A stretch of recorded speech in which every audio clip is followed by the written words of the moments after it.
morning. Today is Friday, February 26th. It is time for our weekly meeting highlights from WW.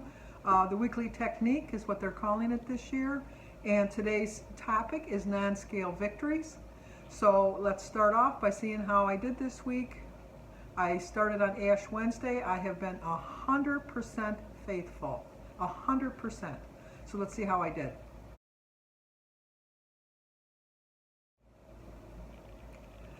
Okay, we're starting off with a non-scale victory.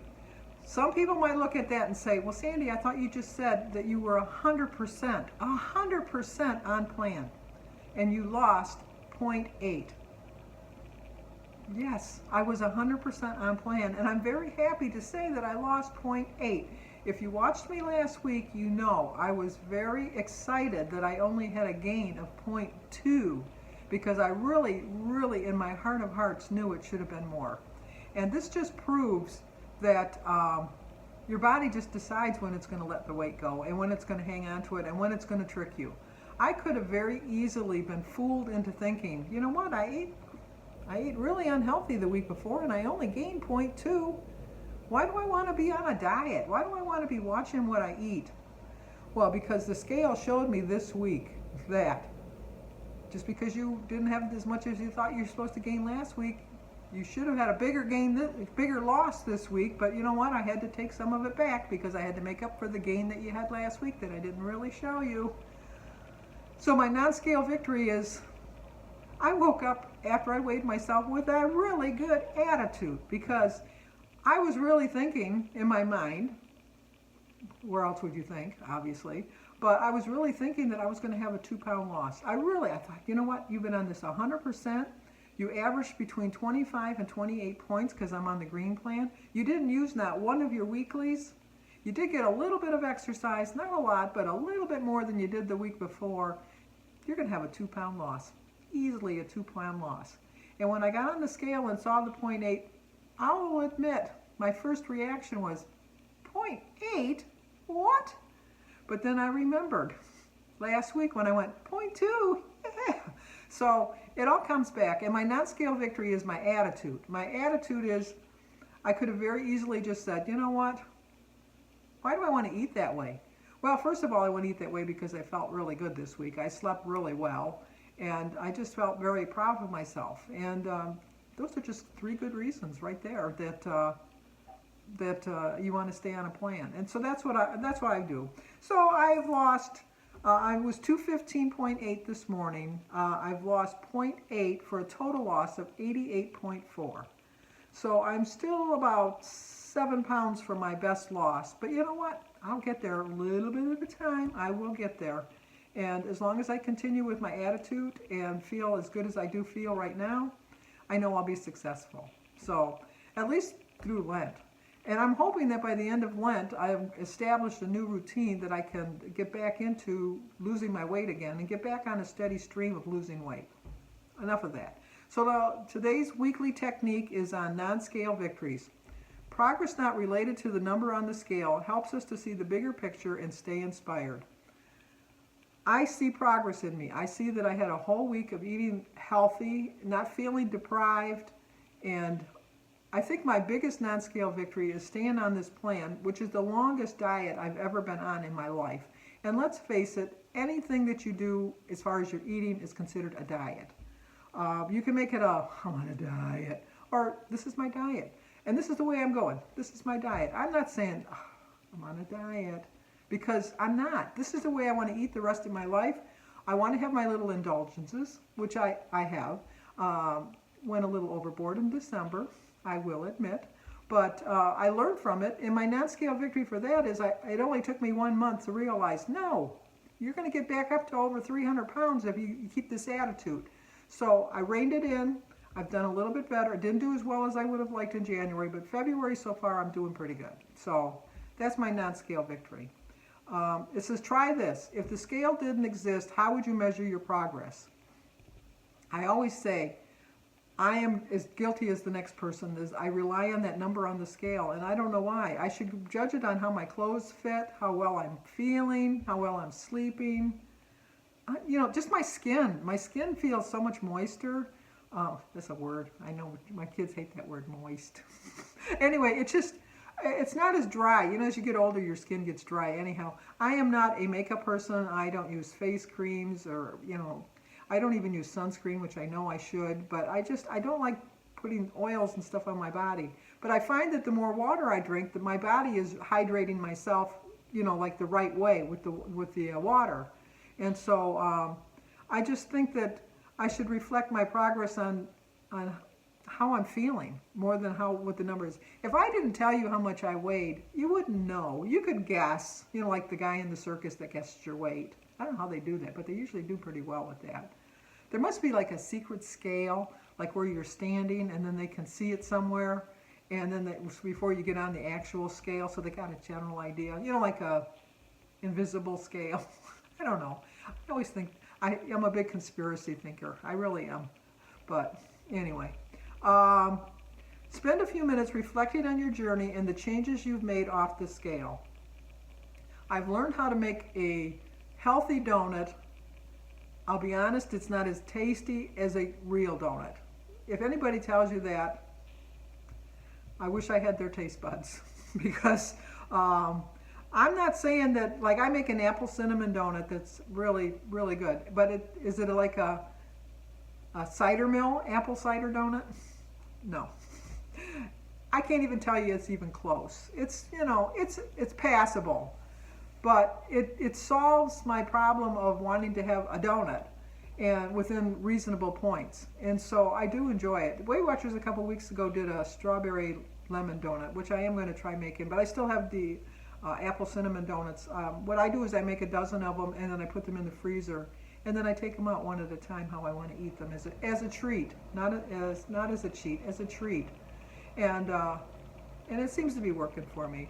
And I make smarter choices as far as now when I go. Well, see, I gave up going to fast food restaurants for Lent, but when I do go, I don't get the drink, and then I come home and I have my own iced tea mixture or a glass of water or lemonade or something like that, my low-calorie lemonade. So I've eliminated the pop. I don't go as crazy on the value meal as I used to go. So, I mean, I've learned little things along the way. 3 things that have changed this past month for me. They tell you that you're supposed to list 3 things that have changed for you this past month. The first thing is I'm being more accountable to myself. I really haven't been that accountable for the last couple months. I do track in a paper book and I do track on my phone. I have stopped showing my food on my daily vlog. I think I need to readdress that for March. I just wanted to take February off. So March is on Monday, so I probably will start showing my food again on Monday on my daily vlog. The second thing that has changed in the past month is my attitude. I have a whole different frame of mind. I have just a whole new perspective of how I want to follow up on this journey and how I want to reach my final goals this year. I definitely want to reach my final goal by December 31st. So it's a lofty goal. I have to lose about 50 pounds, but I really do believe I can do it in the 9 months remaining. I think I can do it. If I don't, I'll get pretty darn close. And the third thing that I've changed this past month is I am moving a little bit more. The weather is finally starting to break. I really do think that on Monday I can start walking again. The snow is just about melted again. From March we get the occasional snowstorm, but for the most part we just get like a dusting of snow and then it melts by the end of the day. So I'm really looking forward to that. So that's another change that I made, was I got a little bit more movement in. Not nearly as much as I would like, but I got some in. And then it tells us to dive a little deeper. Thinking of the 3 things, other than your weight, that have changed in the past month. Healthy habits you have adopted or new things you've tried. Well, I have tried a couple new recipes. I am going to share one day next week. I'm not sure what day, but I haven't done it yet, but it looks really good. It's a turkey meatball rice vegetable soup. And it looks really good. And I think it was 6 points on all plans for a cup and a half, which to me is a good serving of soup. What else? I was another thing I tried differently. I have switched up my meals a little bit this month too. I've had like breakfast for lunch and lunch for breakfast to just kind of to change my body, my body expecting a certain food at a certain time. I've done that. The number 2 is what impact did each of these have on you? Maybe you've learned how to cook, which has helped you enjoy healthier, fresher foods. Well, now that I'm not eating out, should have been number 1. I am cooking more and remembering recipes that I've liked in the past that I've made. I make a stir-fried chicken that I like, which is basically, I just put a little bit of olive oil in a frying pan and I stir-fry some broccoli and cauliflower and green pepper and red pepper and onion and mushrooms and some garlic. And then in a separate pan, I brown my chicken into bite-sized pieces. Then I combine them together and pour a little bit of soy sauce over the top of it, and then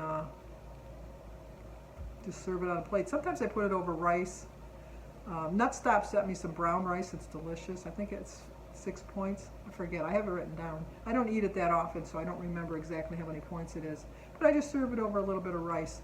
I have to measure the chicken out beforehand because on the blue plan when I made it, it was a 0-point dinner. If I didn't have the rice, it was a 0-point dinner because all the vegetables were 0, and it still is pretty close to 0, depending on how much my chicken weighs. Because chicken, I think it's 2 points for 3 ounces or something like that.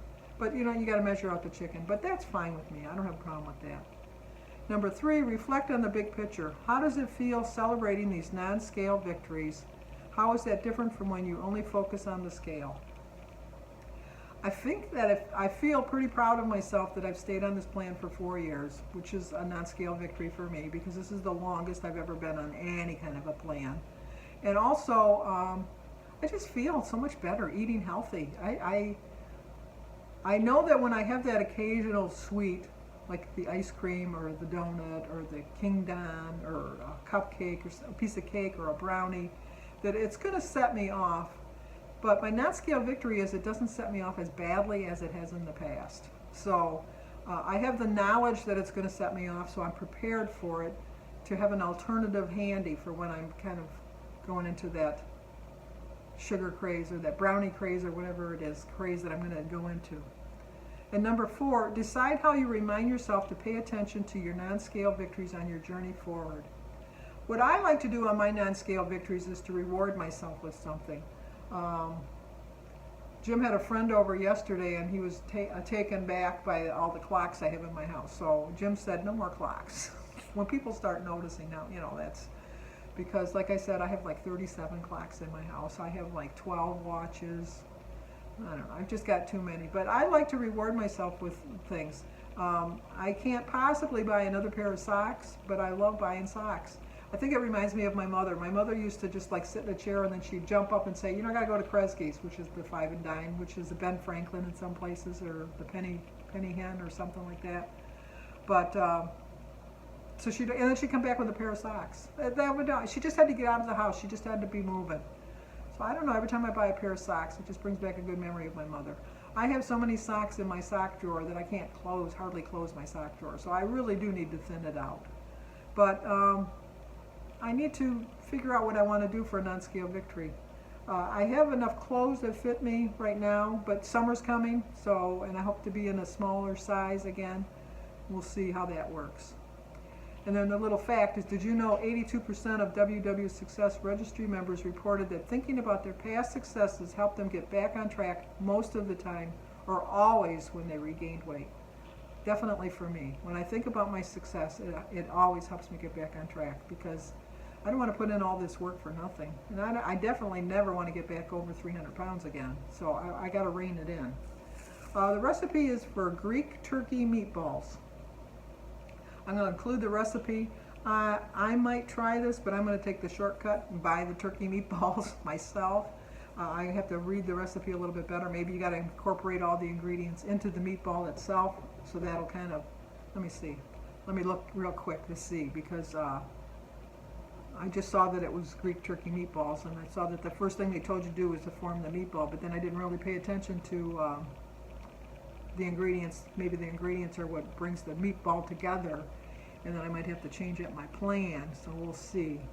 I have a very slow iPad here. It's old. I've had this iPad now, not that you care, but I think I've had it for 10 years. So here we go, Greek turkey meatballs. So the ingredients are a 1/4 pound of extra lean turkey breast, onion chopped, large egg to prepare the, okay here, to prepare the, oh yeah, so you stir together the turkey, the onion, the egg, the breadcrumbs, the cheese.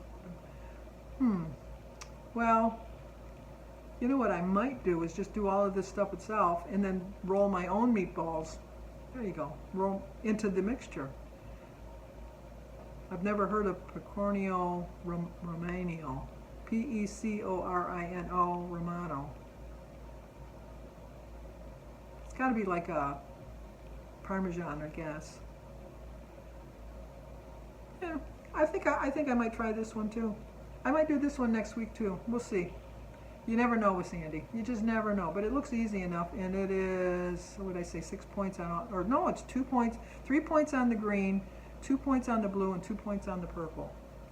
That's not too bad. Serve 6. Which means I'll be freezing it because Jim won't eat this. You know, he might. I might trick him. Put it over some buttered noodles. He won't know. I won't eat the buttered noodles, but he will. But anyway. Okay.